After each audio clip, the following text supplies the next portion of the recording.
The moment Calvin Shepard rode into Dusty Creek, Texas, in the spring of 1878, 3 different men pulled him aside before he even tied his horse to a post, and every single one of them said the same thing about Emma Baker. The first man was old Amos Pritchard, who ran the feed store on the main drag and had a habit of offering unsolicited wisdom to every stranger who passed through.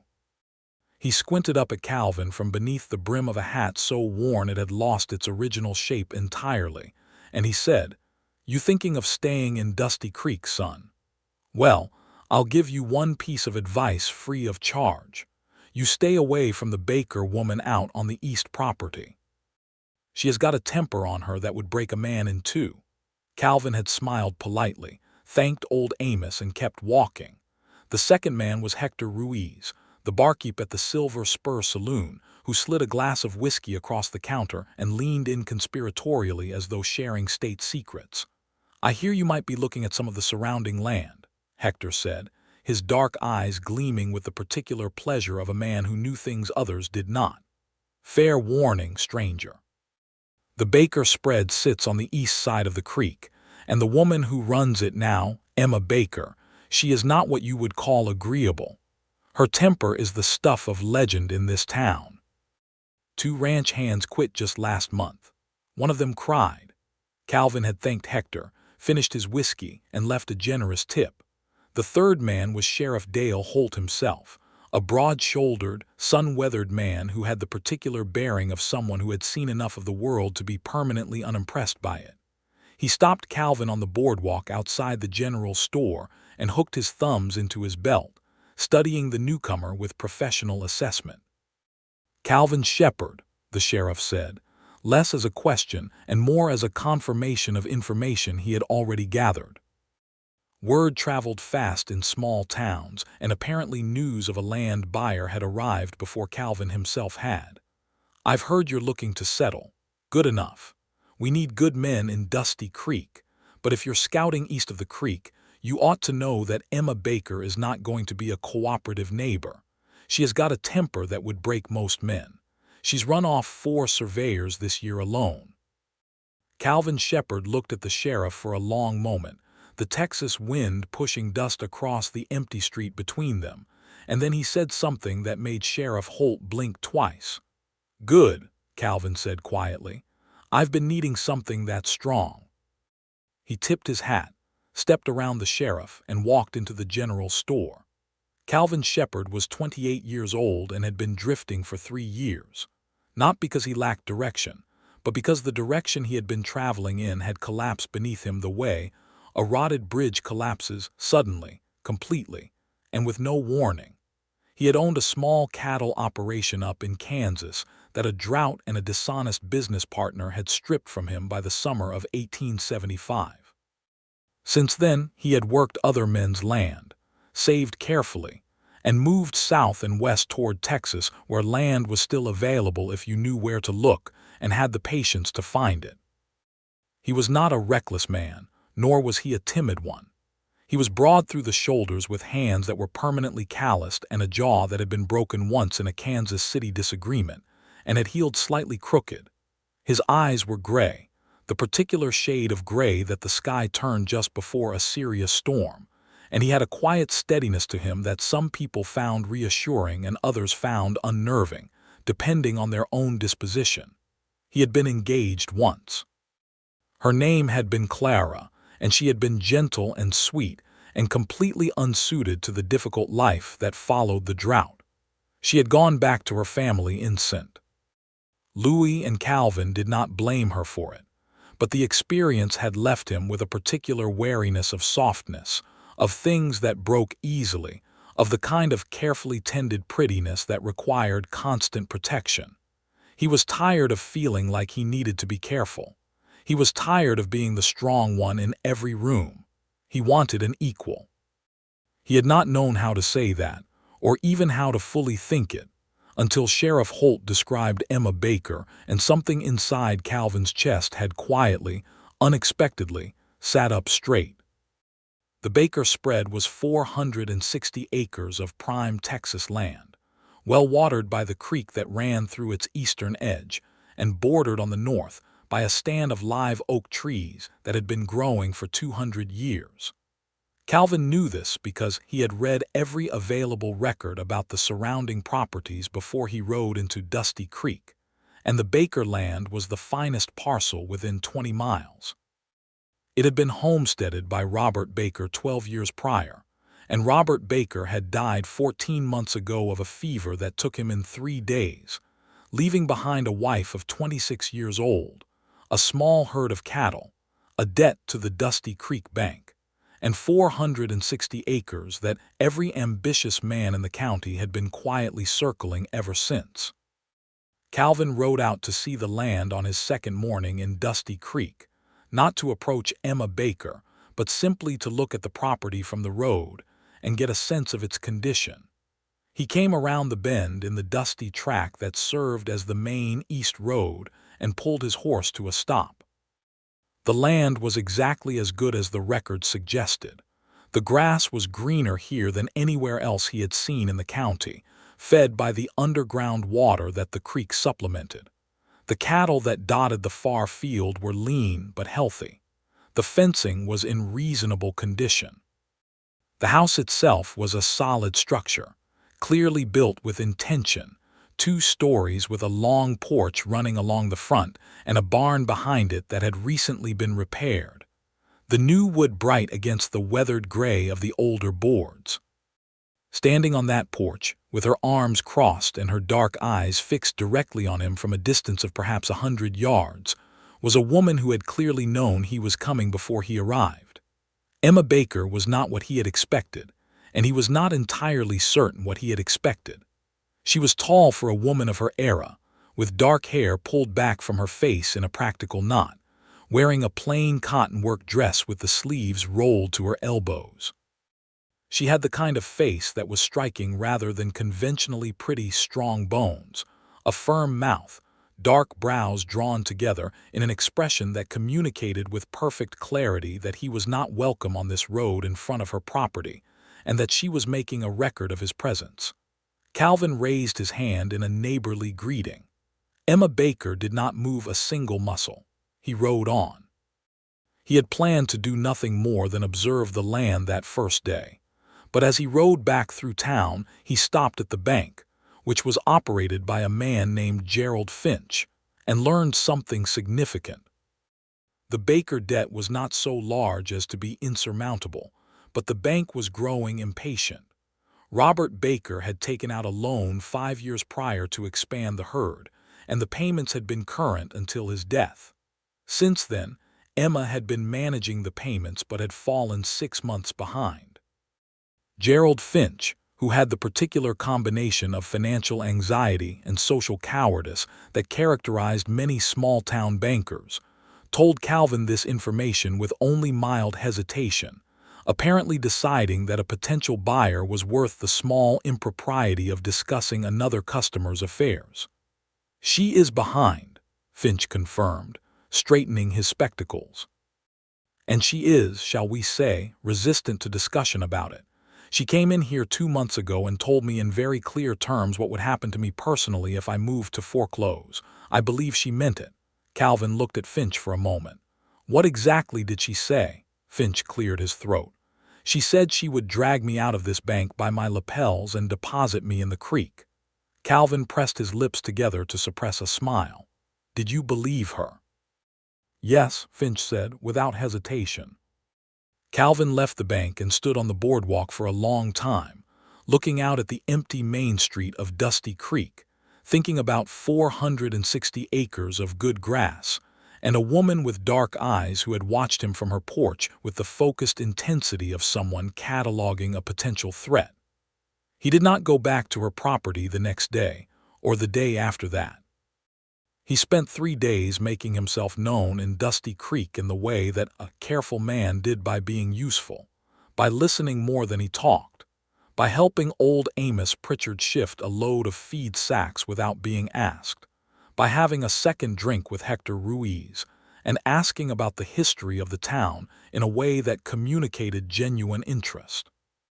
He fixed a wheel on a wagon belonging to a woman named Pearl Dawson, who had 3 children and no husband, and did not know Calvin from Adam, and he refused her offer of payment with a straightforwardness that left no room for awkward obligation.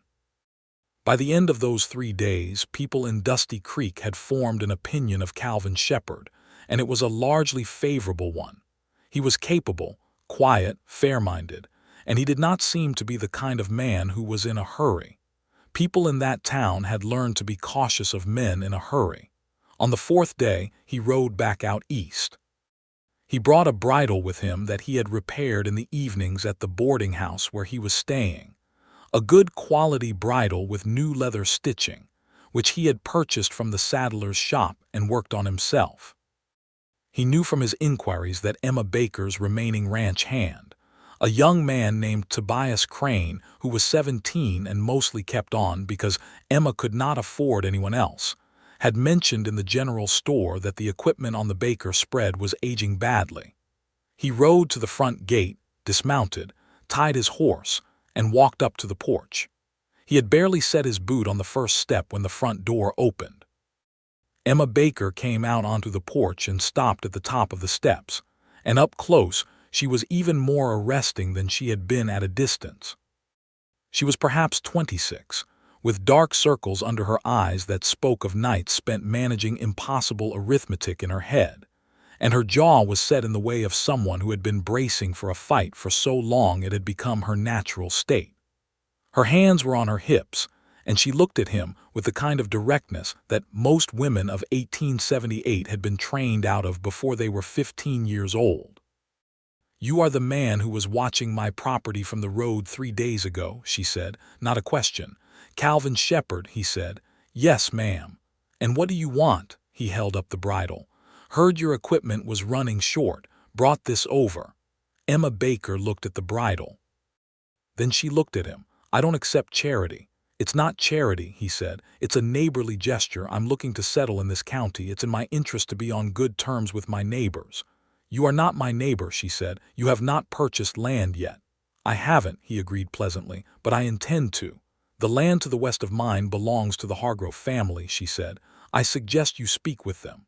"I've spoken with the Hargroves. Their land is fine enough." He paused. "Yours is better."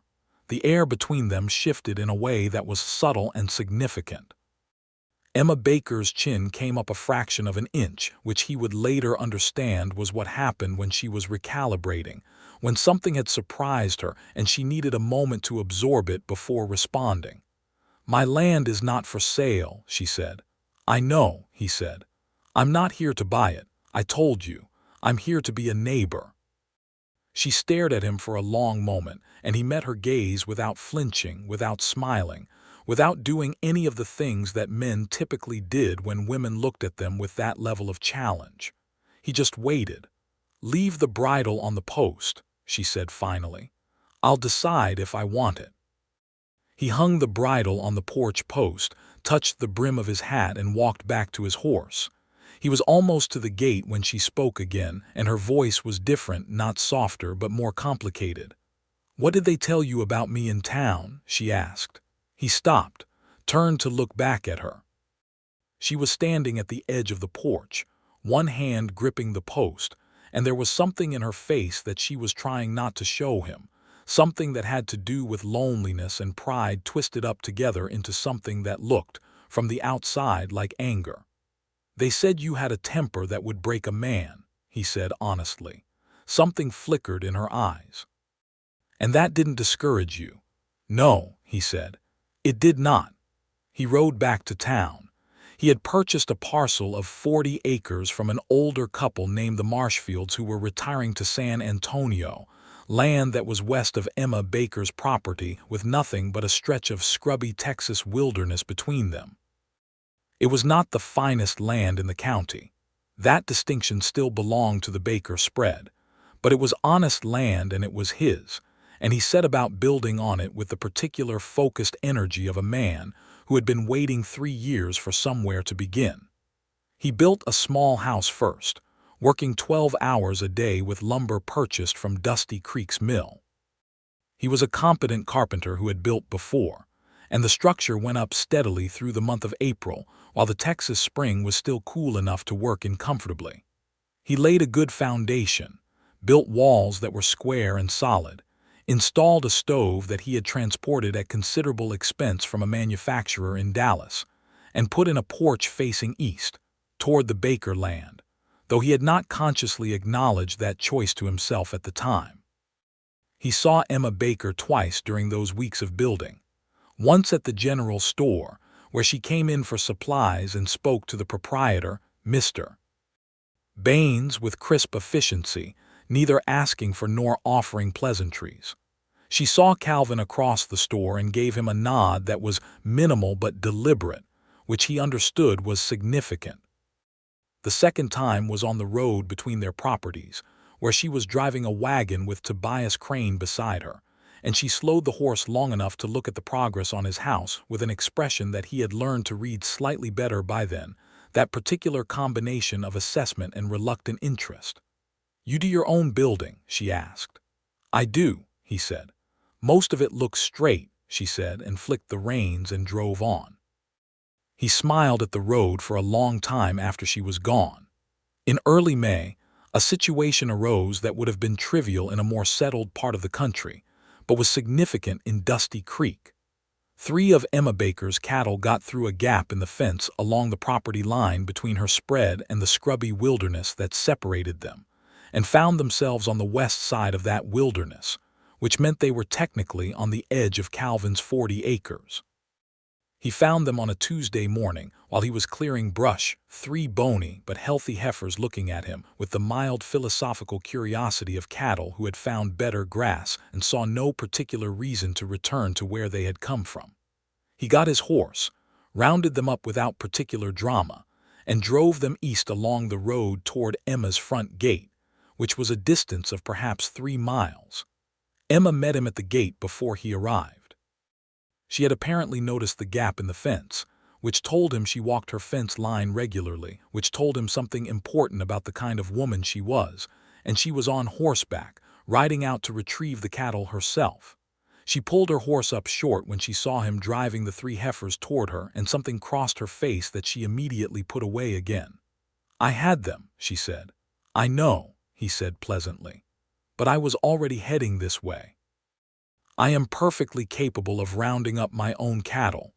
"I don't doubt it," he said, genuinely. She looked at him with that appraising quality that was becoming familiar to him. "You must want something," she said. "Men don't do things for nothing." "I do things because they're the right thing to do," he said. "Your cattle were on my land, it made sense to bring them home. And what do you expect in return?"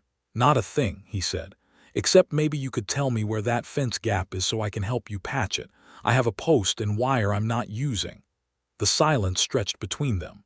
A hawk circled overhead in the wide Texas sky, and the heifers shifted and lowed softly. Emma Baker sat on her horse and looked at Calvin Shepard, as though she were reading a document written in a language she mostly understood, but had occasional doubts about. "The gap is on the northeast corner of my east field," she said finally.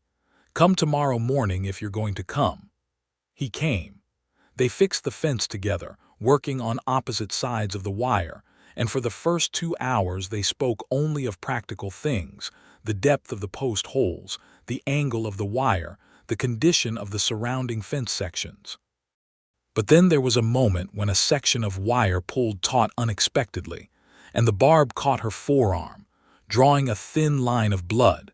And Emma Baker said a word that Calvin was fairly certain he had never heard a woman say before, and he had spent 3 years on cattle trails. He looked up at her, and she looked at him, and then, slowly, a color rose in her cheeks that had nothing to do with embarrassment and everything to do with the effort of trying not to laugh. "I don't apologize for my language," she said. "I didn't ask you to," he said. And that was the first time Emma Baker smiled in front of Calvin Shepard. It was small and quick, and she put it away almost immediately, but he had seen it, and it sat in his chest like a warm coal through the rest of the afternoon. As they worked, she talked, not easily, not the comfortable, free-flowing conversation of someone accustomed to sharing, but in careful pieces, the way someone offers information when they are not sure yet whether they are making a mistake. She talked about the cattle operation, about the challenges of managing the herd with only Tobias's help.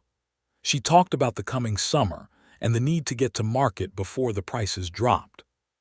She did not talk about Robert Baker, but she mentioned him indirectly twice.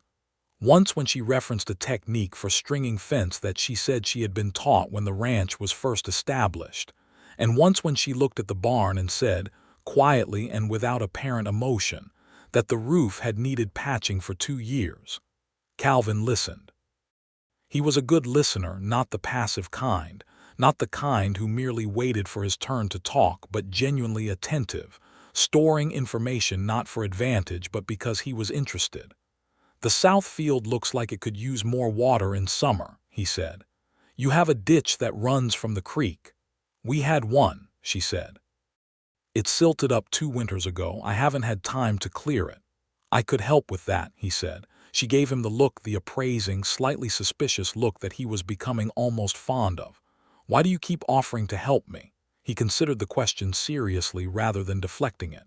"Because you need help," he said, "and because I have the time and ability to provide it, and because I think you'd do the same for a neighbor who needed it if your pride allowed it." She stared at him. "My pride is not excessive." "I didn't say it was excessive," he said. "I said it would be the thing that got in your way. That's different." Another silence, longer this time.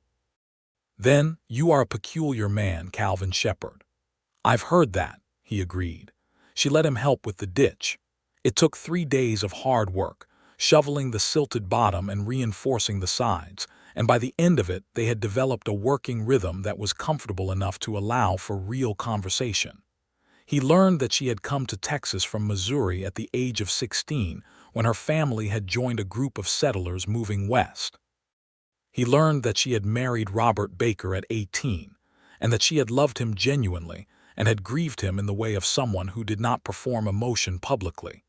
By getting up every morning and working and refusing to let what they had built fall apart. She learned that he had owned land in Kansas, that he had lost it, that he had spent 3 years working his way south and west and saving money with the discipline of someone who had learned exactly what it cost to have nothing. That he was quiet not because he had nothing to say, but because he had learned that most things were better thought through before they were spoken. What neither of them acknowledged yet in those early May days was that they had begun to look forward to seeing each other with an intensity that had nothing to do with fence repairs or irrigation ditches. The trouble, when it came, arrived in the form of a man named Roland Cross. Roland Cross was the largest landowner in Dusty Creek County, with 3,000 acres to the north and a particular appetite for more. He was 40 years old, prosperous, and accustomed to getting what he wanted through a combination of money, social pressure, and the occasional calculated intimidation. He had been watching the Baker spread since Robert Baker's death with the patience of a man who had learned that bankruptcy and grief could do his work for him if he simply waited long enough. He came to see Emma Baker in the 3rd week of May, arriving at her property in a good carriage with a well-dressed manner that was clearly intended to convey both wealth and reasonableness.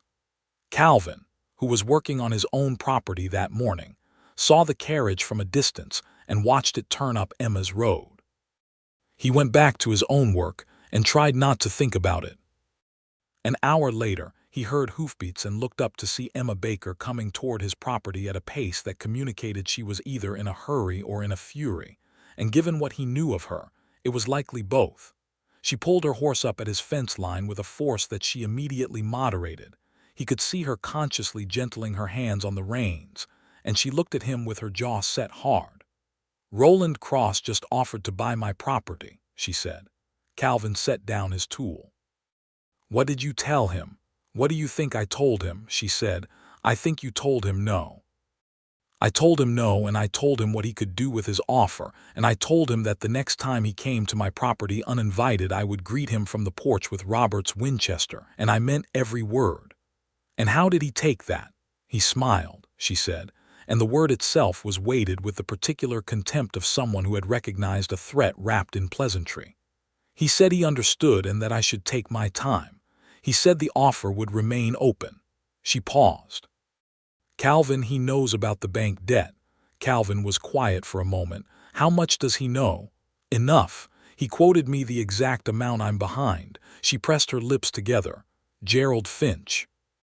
Yes, Calvin said quietly. Gerald Finch. She looked at him with an expression that was complicated in ways he was still learning to read. She was angry, which was her comfortable state, but underneath the anger was something that was frightened, and underneath the fear was something that was determined, and all of those things were happening simultaneously, and she did not appreciate any witness to that complexity. I'm going to get current with the bank, she said. I have a plan. I'm going to drive 30 head to Abilene in 6 weeks, and the proceeds will cover what I owe and leave enough for the winter. 30 head to Abilene is a 2-week drive, he said. I know how far Abilene is. With 2 people, he said, you and Tobias. We've done longer with less. He looked at her for a long moment. I'll come with you, she blinked. I did not ask you. I know, he said. I'm telling you I'm coming. You need a 3rd rider for 30 head over that distance. I'm a capable trail rider and I don't require payment. He picked his tool back up and turned back to his work. Think about it.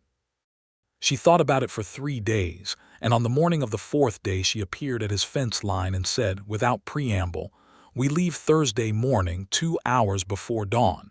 Bring your own provisions. Yes, ma'am, he said. And don't call me ma'am, she said. It makes me feel ancient. What should I call you? A pause. Emma is fine. Emma, he said, and something in the way he said it made her look at him for a moment with an expression that was softer than anything he had seen from her yet, and then she turned her horse and rode back toward her property.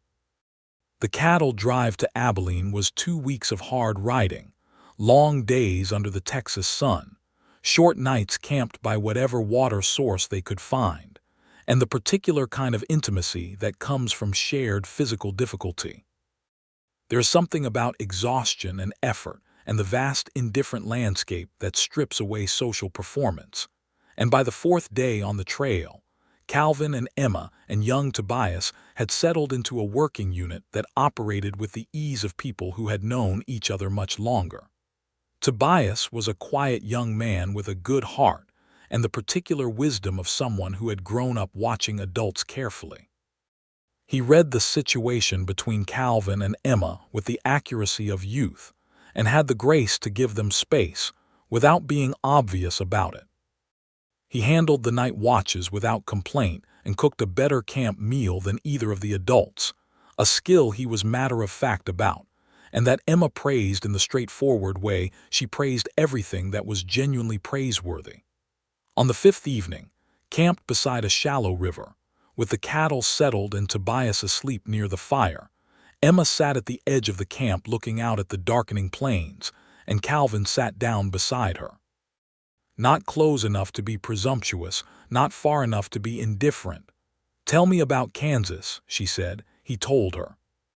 He told her about the operation he had built and the drought that had begun in 1874, and he told her about his partner James Whitfield, who had not been dishonest in the dramatic sense, but had simply made decisions driven by self-interest during the worst moments, which amounted to the same thing in its effect. He told her about selling the cattle at a loss, watching the land go to cover the debts, leaving with what fit in his saddlebags. Were you married? She asked. Engaged, he said. She left when things went bad. Emma was quiet for a moment, looking at the dark water of the river. Did you blame her? No, he said. She was who she was. I just didn't know it until the difficulty came. Emma made a soft sound that was not quite agreement. Robert and I were married 10 years, she said. He was a good man, a fair man. He worked very hard and he built something real. She paused.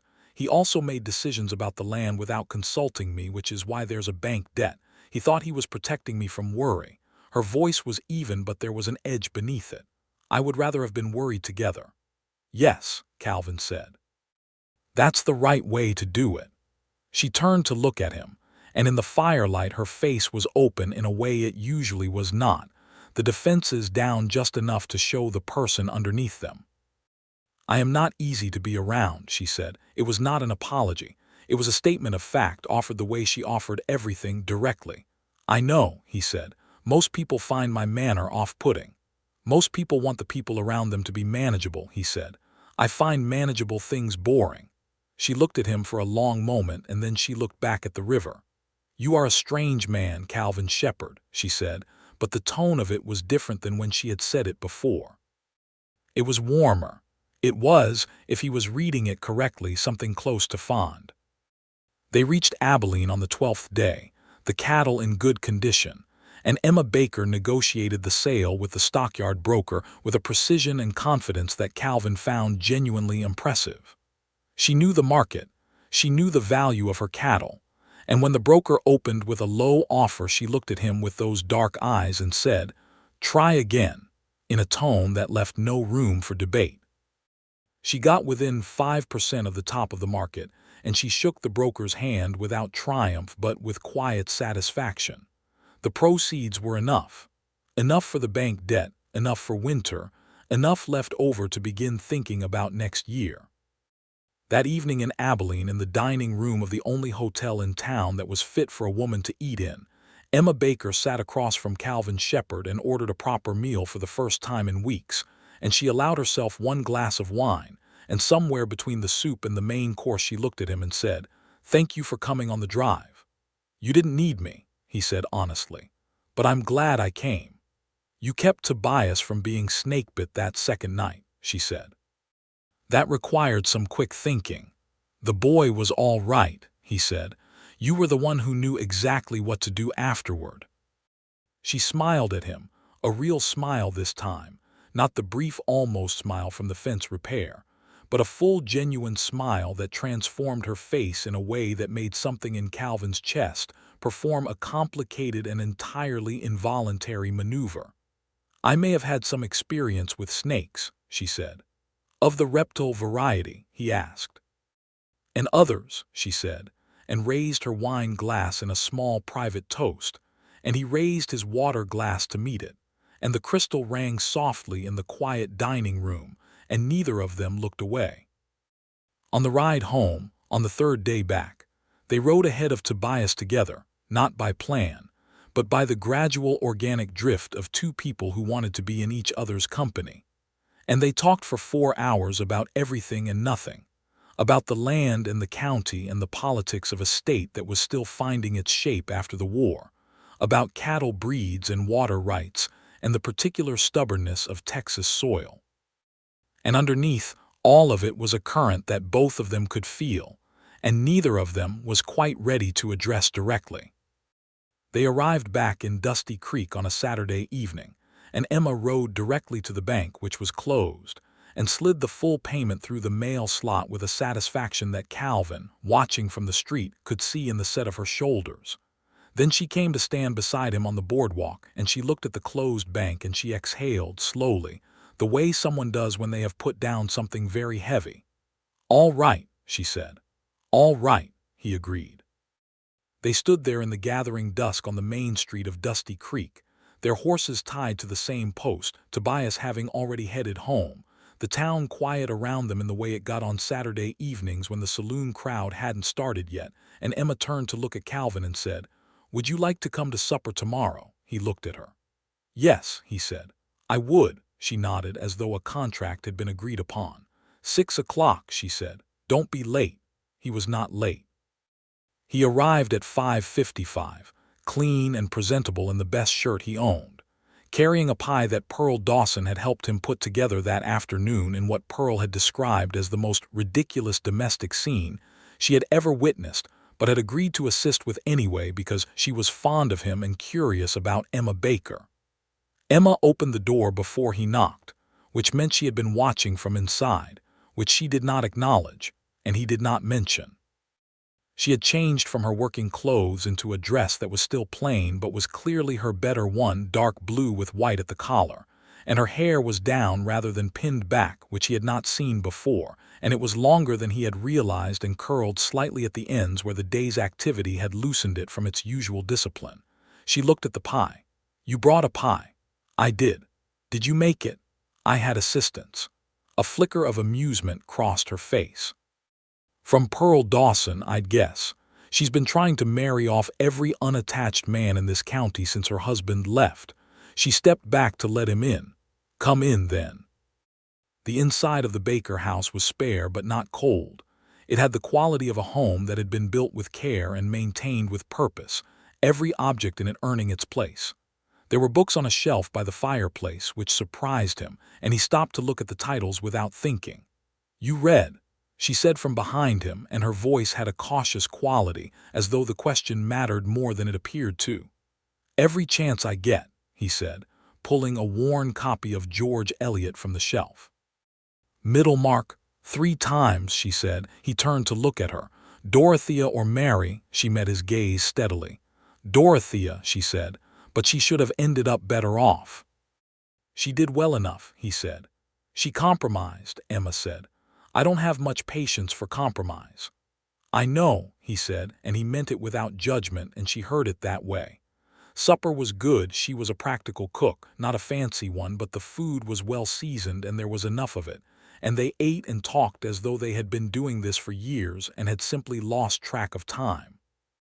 He told her about the Eliot he had read on a cattle drive in 1876, balanced on his bedroll in the firelight while the Nighthawk took the watch. She told him about the school she had attended in Missouri for 3 years before the family had moved west, and the teacher there, a woman named Mrs. Copeland, who had put books in her hands and told her that a woman's mind was as large as she was willing to make it. "She changed things for me," Emma said quietly. "I think about her still."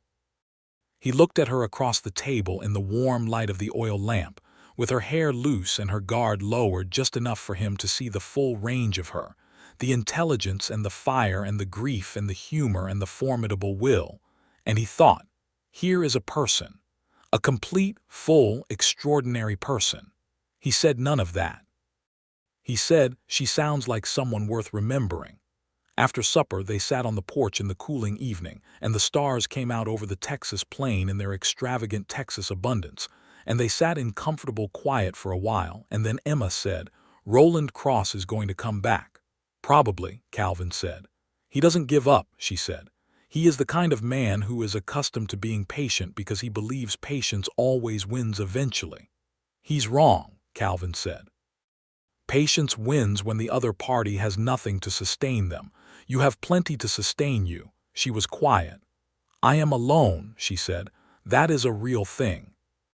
I can manage the property, but I am one person with a 17-year-old boy for help, and that has limits." Calvin looked out at the dark land. "You're not alone," he said. He said it simply, with no performance. She looked at him. In the darkness her eyes were very dark, very steady, very clear. "Calvin," she said. "Emma," he said.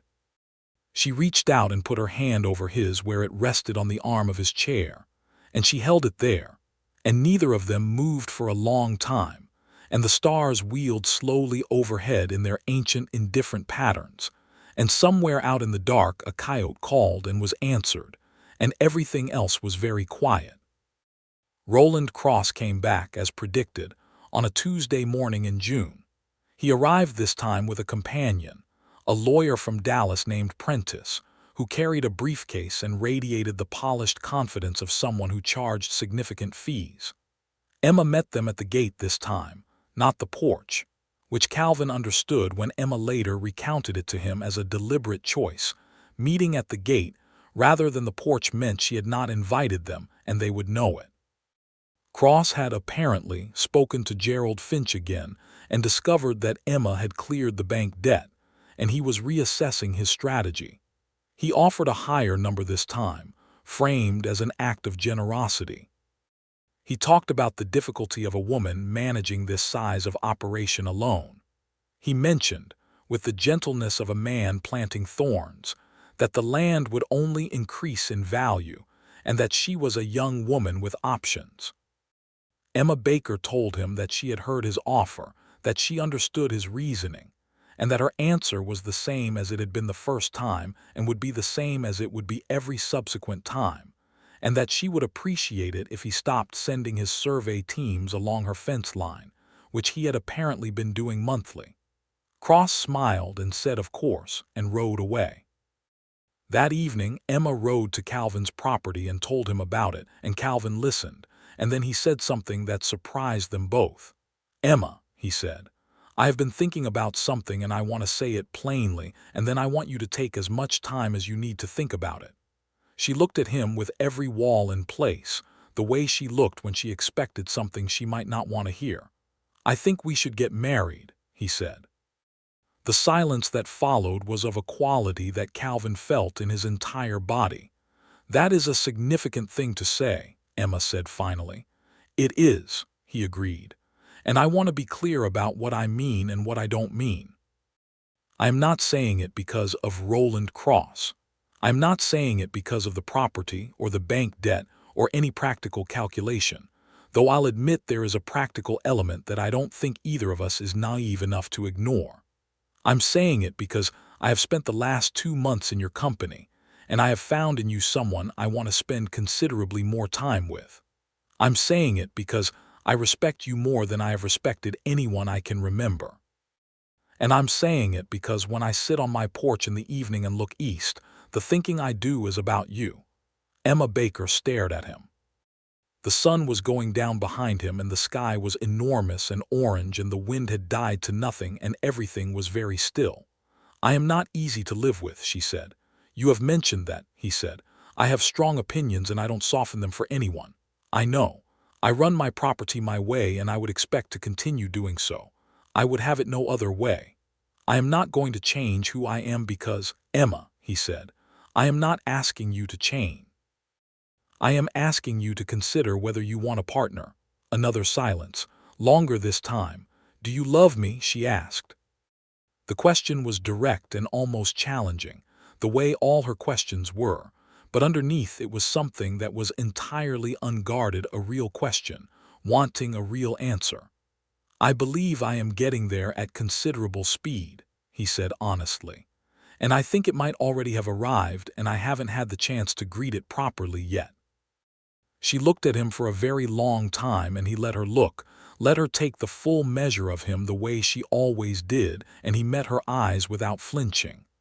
"I'll think about it," she said. "That's all I'm asking," he said. She thought about it for 9 days. He knew because he counted. During those 9 days, she came to see him twice.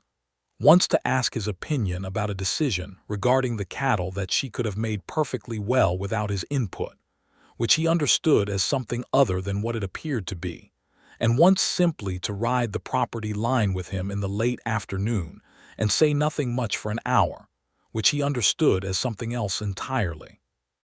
On the 9th evening she came to his porch as the sun was setting and he was sitting with a book he was not really reading, and she stood at the bottom of his porch steps and looked up at him. "Yes," she said. He put the book down. "Yes." "Yes," she said again, and there was nothing more needed than that one word. It was Emma Baker saying yes, and that was sufficient, more than sufficient. It was extraordinary. He came down the porch steps and stopped in front of her, and she tipped her face up to look at him, and he lifted his hand and touched her face carefully, the way you handled something valuable, and she let him, and he kissed her, and she kissed him back with the same directness she brought to everything.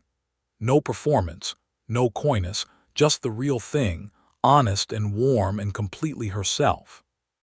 They pulled apart and she looked at him with those dark eyes and said, "I need you to understand that I am doing this because I want to, not because of anything else." "I know," he said, "and I need you to know that I will not always be easy." "Emma," he said gently, "I have never once wanted easy." They were married 3 weeks later by the circuit preacher who came through Dusty Creek on his quarterly rounds, in a ceremony at the church that was attended by most of the town, and by Pearl Dawson, who cried quietly in the 3rd row, and by Tobias Crane, who wore his best shirt and looked serious and proud. Old Amos Pritchard attended and told 3 different people within Calvin's hearing that he had predicted this outcome from the first day, which was entirely false but which Calvin did not bother to correct. Sheriff Dale Holt attended and shook Calvin's hand afterward with a grip that said something significant without words. "She's not easy," the sheriff said. "I know," Calvin said. "You seem pleased about that." "I am," Calvin said.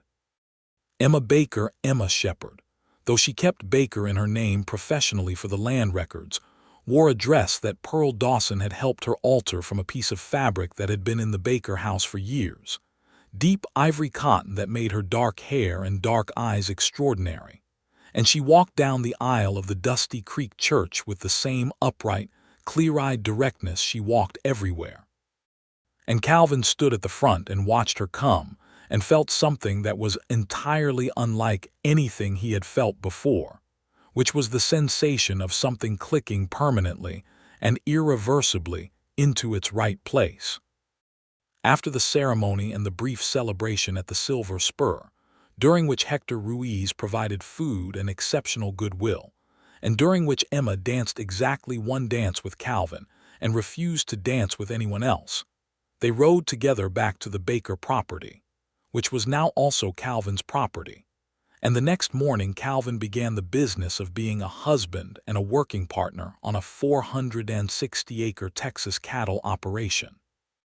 The first weeks of their marriage were an adjustment in the way that all adjustments between strong people were. There were moments of friction, moments when their opinions ran hard against each other, and they discovered quickly that neither of them was good at swallowing disagreement. The first real argument happened on their 10th day living together, about the proper placement of a new water trough, and it was loud enough that Tobias found somewhere very urgent to be on the other side of the property, and it ended with neither of them winning exactly and both of them finding a position that was better than either of their original ones, which was something Emma said afterward was not a compromise. "That's not compromise," she said firmly. "A compromise means you give something up." "We just found the better answer." "That's what compromise is," Calvin said. "It is not," she said. "Compromise is when you settle. We didn't settle." He looked at her and he said, "Emma, you are the most stubborn person I have ever met." And she looked back at him and said, "Good. You needed someone stubborn." And he laughed, a real laugh, surprised out of him, and she looked pleased with herself in the particular way she allowed when she had landed something exactly right. The larger trouble with Roland Cross came in late August of that year, and it came not in the form of a direct offer but in the form of a water dispute. Cross had a legal team review the old land records, and they found, or claimed to find, a historical document suggesting that the creek water rights in the eastern section, which fed both the Baker spread south field irrigation and the natural watering points for the herd, belonged under shared use rights that Cross, as a downstream property owner in another sense of the word, had a claim to. It was a complicated legal argument and possibly a manufactured one, but in a county where the nearest federal court was in Austin and the legal resources available to most ranchers were limited, complicated legal arguments had weight regardless of their merit. Cross had Prentice file the claim with the county recorder in late August, and then sent Emma a polite letter explaining the situation. Emma read the letter at the breakfast table, and the quality of the silence that followed it caused Calvin to put down his coffee cup and look at her. She was completely still, the kind of stillness that in anyone else might have indicated shock, but in Emma indicated the intense internal concentration of someone calculating a response at considerable speed. She set the letter down, smoothed it, and looked at Calvin. "He is trying to take the water rights to the south field," she said. "If he wins that claim, we lose the summer grazing for at least 40 head. Calvin read the letter carefully. "It's a weak argument," he said. "The original land grant for this property was explicit about the water rights. Our copy of that grant document is in the county recorder's office," she said, "where Roland Cross has significant social influence with the recorder." Calvin looked at her. "Do you have your own copy?" "Robert kept every document," she said. "They're in the chest in the bedroom." They spent 2 hours going through Robert Baker's meticulous records and found the original land grant document, along with a surveyor's map from 1866 that clearly delineated the water rights as belonging entirely to the Baker property. Emma also found, to her own surprise, a letter from the original territorial authority that was an even more explicit confirmation. "We need a lawyer," Calvin said. "We need a good lawyer," Emma said. "Not a Dusty Creek lawyer." He went to Austin himself, riding 3 days each way, and came back with a letter from a firm that handled land cases and an agreement to take the case.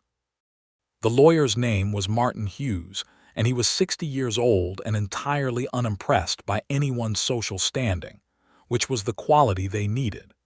Hughes reviewed the documents and wrote to Prentice and to the county recorder with the kind of legal precision that communicated both complete confidence in his client's position and a willingness to pursue the matter in federal court if necessary.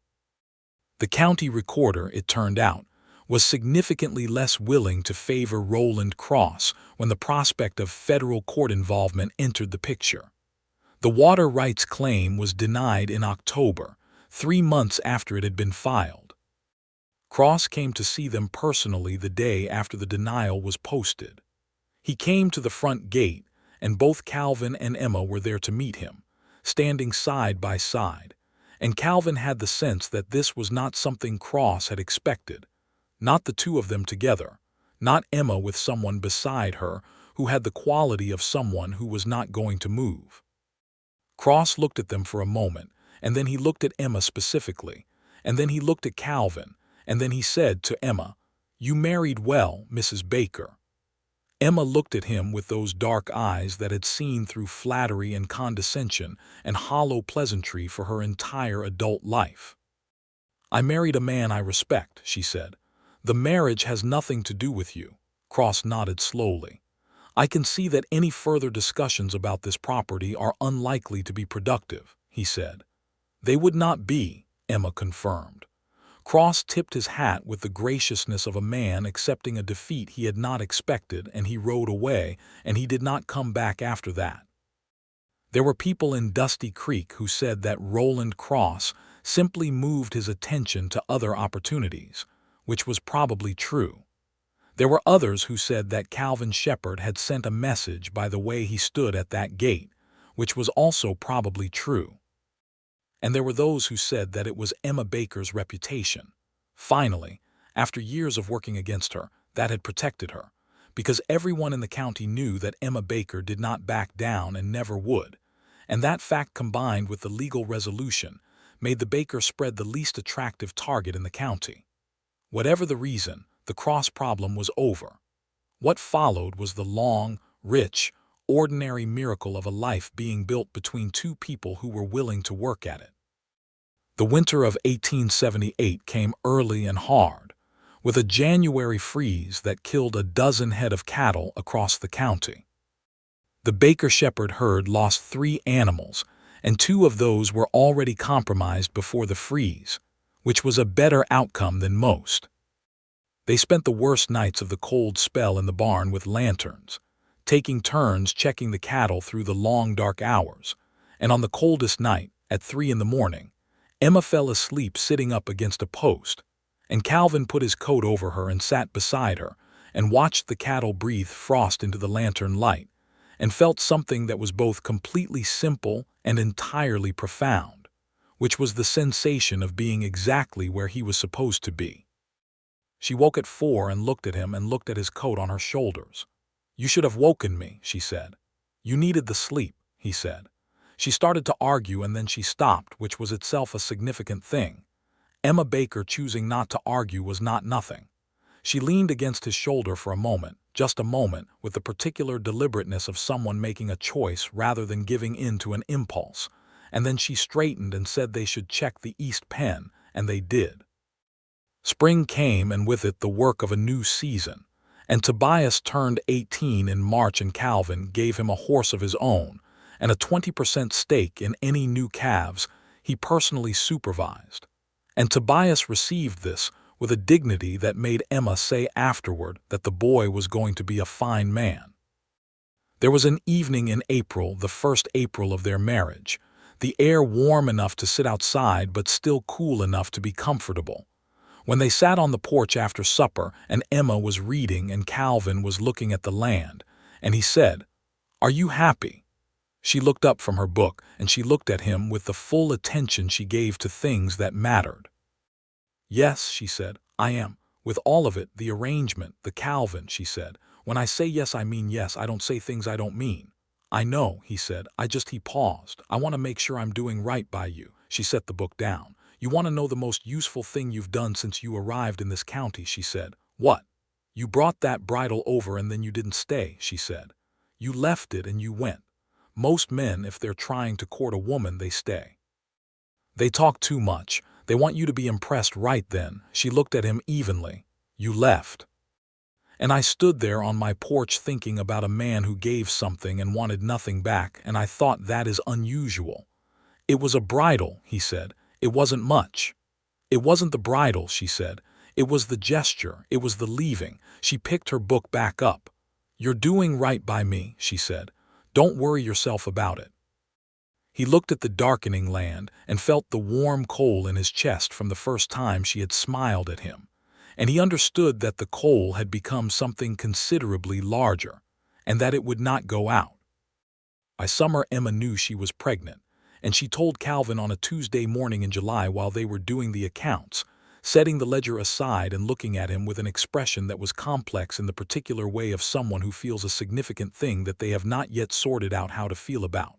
Calvin looked at her. He said nothing for a moment, processing, and then he said, "Are you all right?" "I'm fine," she said. "Tired. Some mornings are not pleasant." A pause.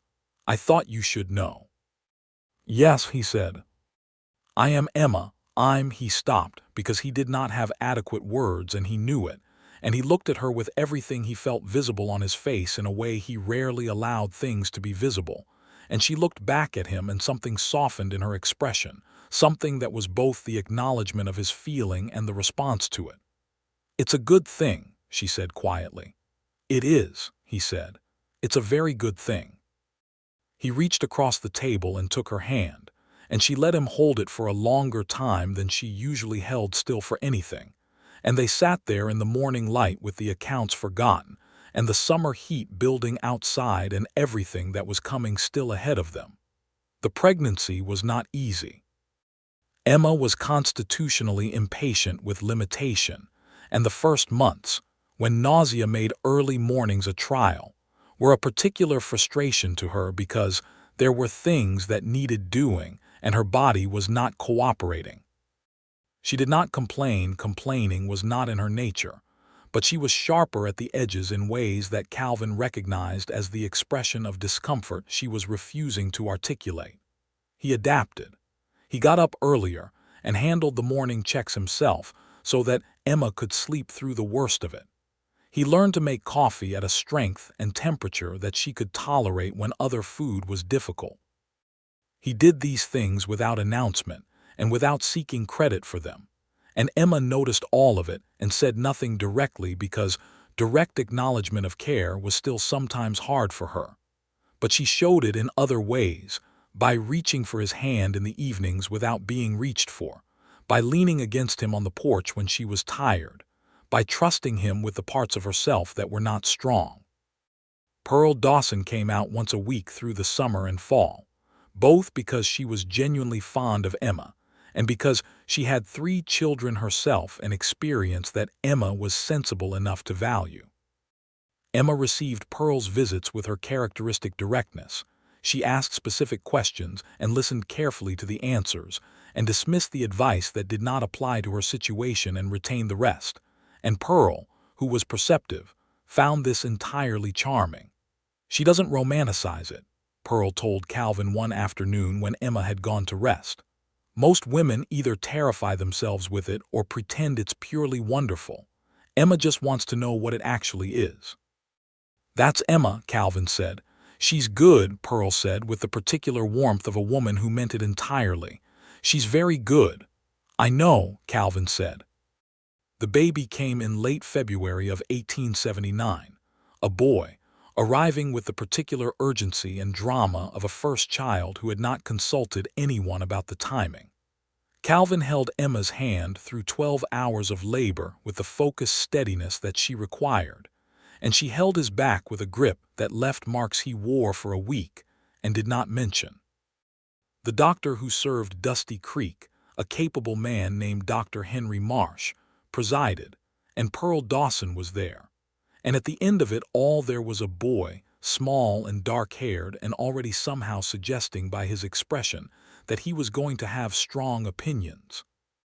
They named him Robert James Shepard Robert for Emma's first husband, which Calvin had offered, and Emma had accepted with a look that contained gratitude and respect in equal measure, and James for Calvin's father, who had been a good man and a fair one. Calvin held his son in the early morning light of a Texas February and looked down at him and felt the particular enormity of a moment that contained everything past and everything to come simultaneously.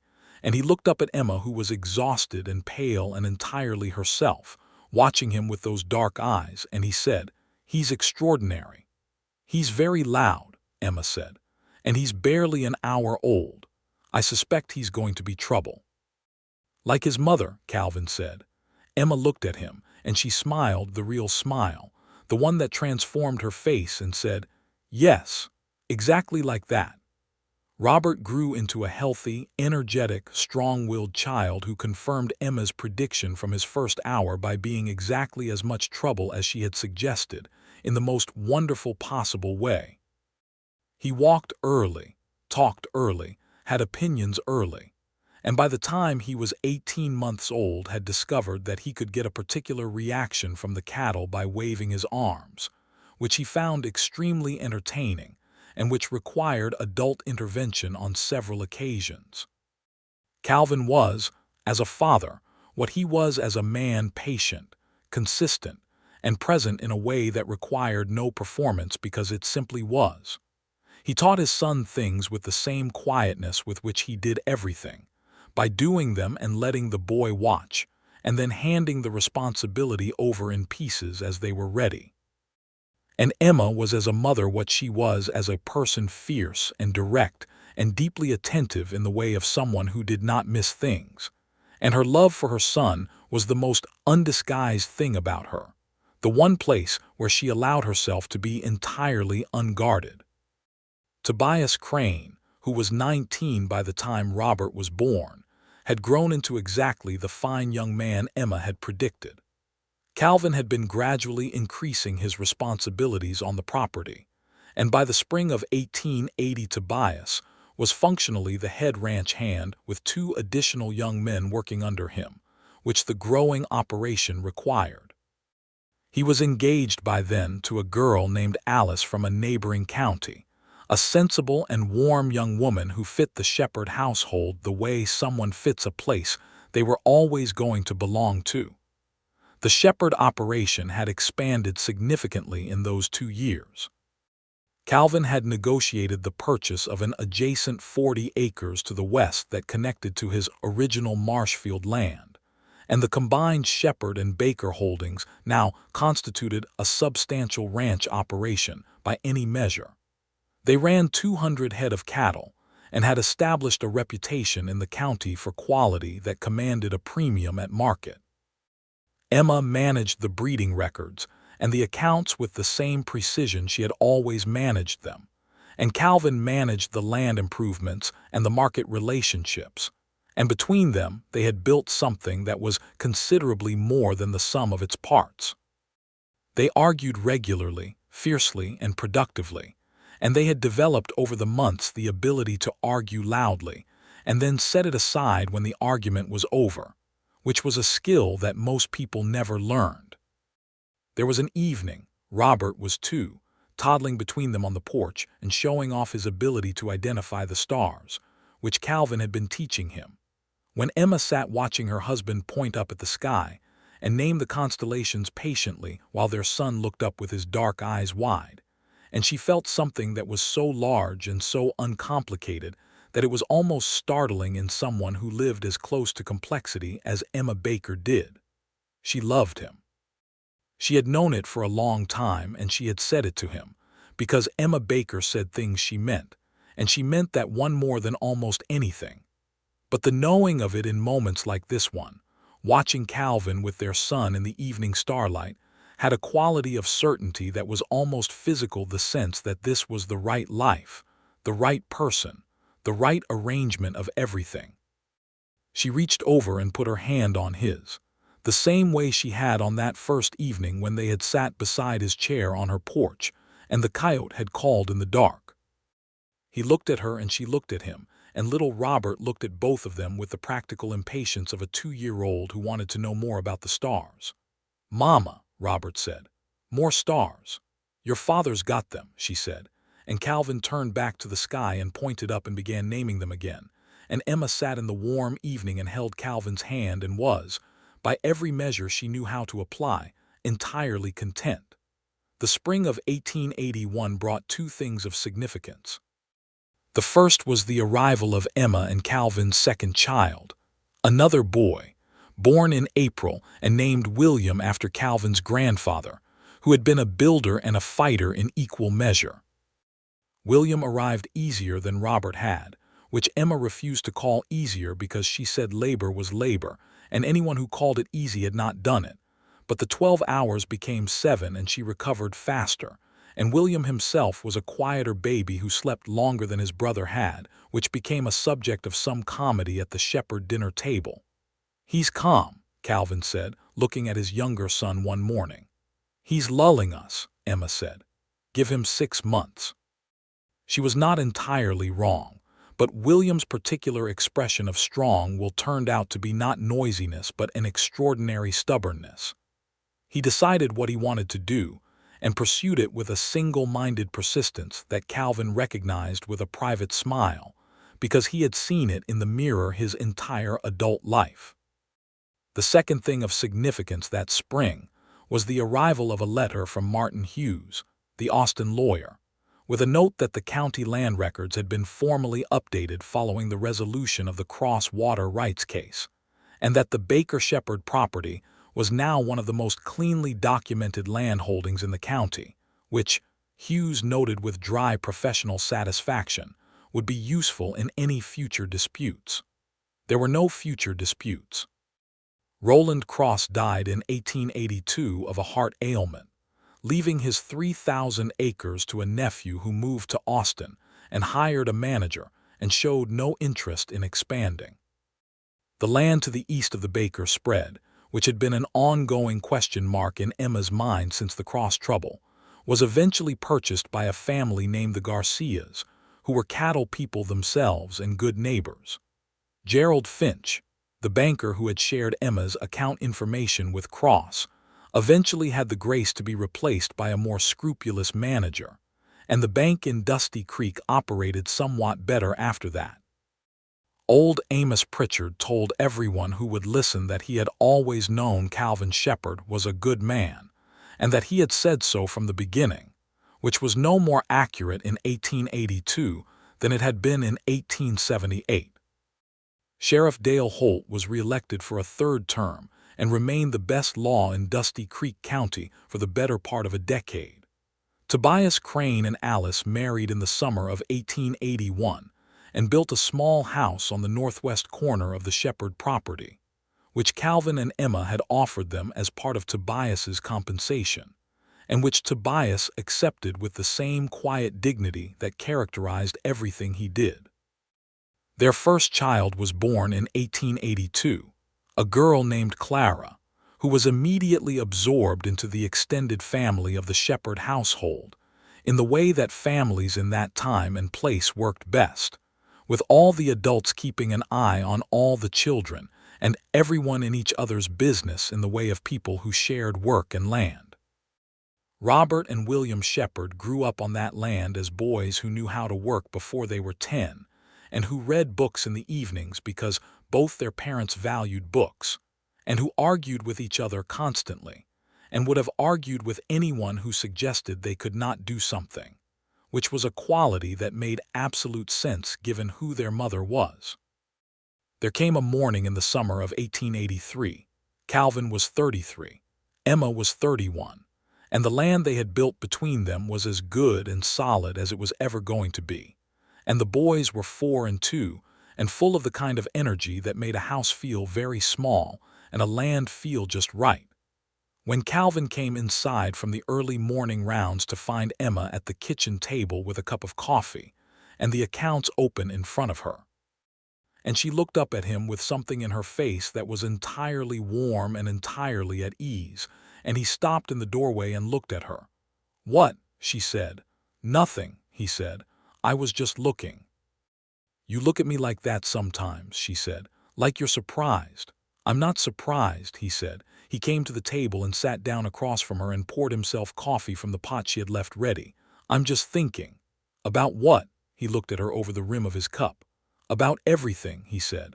"About how I rode into this county 5 years ago and 3 people warned me about you on the first day." She raised her eyebrow. "And you're still thinking about that?"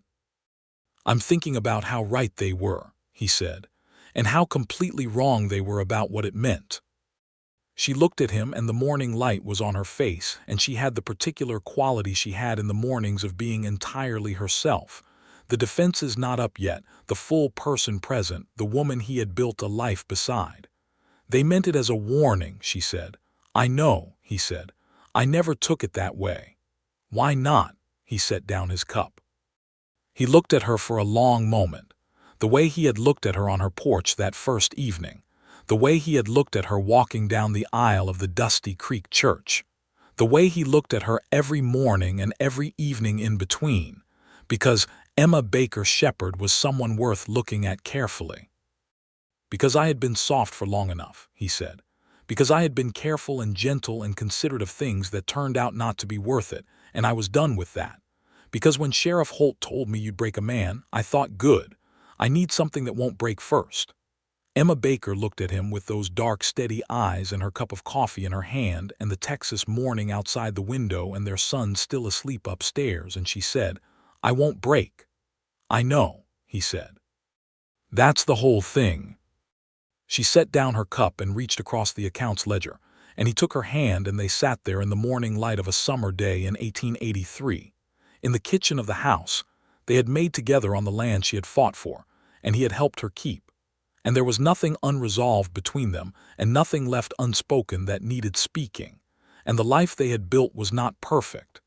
It was hard and sometimes frustrating and always demanding and occasionally very loud.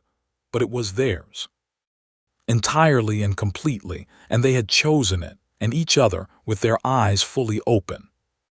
In the years that followed, the Shepard Ranch became one of the most respected operations in Dusty Creek County.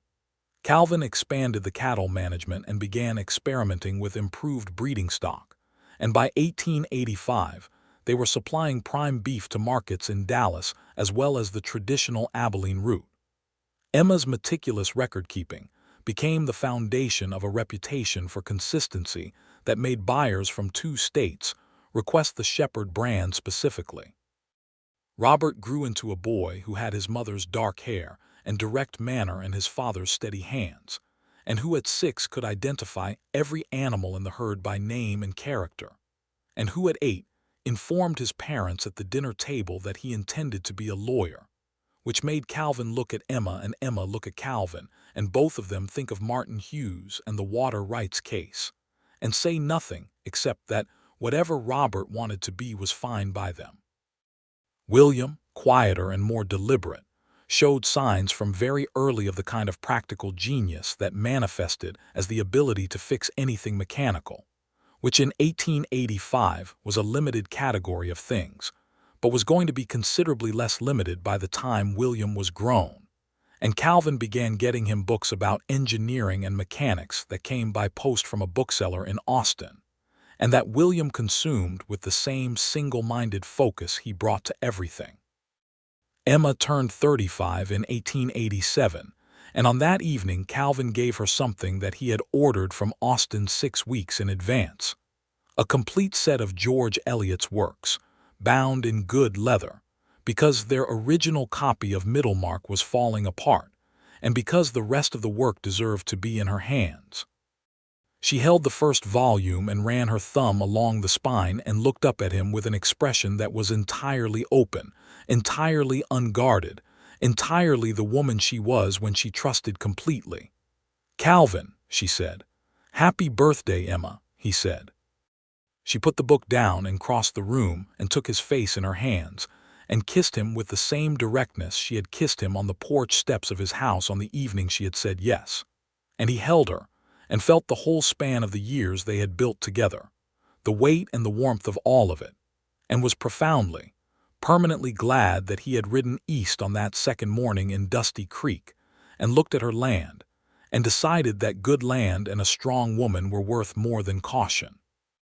The summer of 1889 brought the news that Texas would celebrate its anniversary, and Dusty Creek held a county celebration that was the largest gathering the town had seen in a generation. The Shepard family came in from the ranch, Calvin and Emma and Robert, who was 10 and solemn and full of opinions, and William, who was 8 and had already figured out how the new gas lamps in the saloon worked and wanted to know more about them. They ate and drank and talked with their neighbors, and when the fiddle music started in the street, Emma Baker Shepard, who had told Calvin in 1878 that she did not dance more than once at any occasion, danced 3 times, and the third time she pulled Robert into the dance beside her and the boy, embarrassed and then delighted, stomped and spun while his father watched from the edge of the street with a happiness so complete it felt structural, like something load-bearing. After the celebration, driving home in the wagon under the same extravagant Texas stars that had watched their whole story unfold, with the boys asleep in the wagon bed and the horse plodding steady on the familiar road, Emma sat beside Calvin and leaned against his shoulder the way she had leaned against him in the barn that cold January night in their first winter, and he put his arm around her, and they rode home through the dark. The creek that ran along the eastern edge of their property was running well that summer. The grass was good, the cattle were healthy, the accounts were strong, the boys were fine. Old Tobias, not that old, still in his late 20s, and Alice were expecting their second child. Pearl Dawson's eldest daughter had married a good man from the next county, and Pearl had cried and said she was happy, which was both things at once. Sheriff Holt, now 50 and gray at the temples, still kept the law in Dusty Creek with the same steady authority he had always kept it, and he saw the Shepard wagon passing the edge of town on its way home and raised a hand, and Calvin raised a hand back, and Emma nodded, and they drove on. The land stretched out in every direction under the stars, 460 acres that Emma Baker had held onto with the grip of someone who understood exactly what it represented, plus Calvin's original 40, plus the expansion they had made together, plus the promise of what Robert and William would make of it after them. The creek ran and the cattle rested, and the live oaks on the north boundary were exactly as they had always been, indifferent and permanent and beautiful. "What are you thinking?" Emma asked, her voice quiet in the dark. Calvin drove for a moment without answering, and then he said, "I'm thinking about that first day, walking into town. Everyone warned you about me." "When everyone warned me about you," he confirmed. She was quiet beside him. "Do you ever wonder what would have happened if you had listened?" He thought about it honestly, the way he always thought about questions she asked, because she could tell when you were not. He thought about riding away east and spending his 40 Marshfield acres on someone else's operation, and a life that would have been what? Manageable, decent. Nothing wrong with it exactly. Nothing as right as this. "No," he said, "I don't wonder about that." She pulled back slightly to look at him, and in the starlight her face was as clear and strong and entirely herself as it had been on that first morning on her porch, and as it had been every morning since. "Good," she said. "Good," he agreed. She leaned back against him. The horse walked on. The stars turned slowly overhead as they always had, and the land was dark and wide and theirs, and the boys slept in the wagon bed, and the night was warm, and everything that had needed resolving was resolved, and everything that needed to be said had been said, and what was left was the good long stretch of a life being lived by 2 people who had each been, in their own ways, waiting for someone strong enough to meet them fully. Calvin Shepard had been warned about Emma Baker from the moment he rode into Dusty Creek. He had said good, and he had meant it, and the years had proven him right in every way that mattered. Emma Baker had spent her whole life being exactly who she was, and she had found, at 26 years old, standing on her porch looking at a man on a horse who didn't flinch, someone who looked at who she was not as a problem to manage but as the very best thing about her. They drove home through the Texas dark, and the stars were brilliant overhead. And behind them in the wagon, their two boys slept the deep, untroubled sleep of children who had never had reason to doubt that they were loved. And ahead of them the road was familiar and good, leading back to a house that was full of books and arguments and excellent coffee, and a life that was everything it was supposed to be.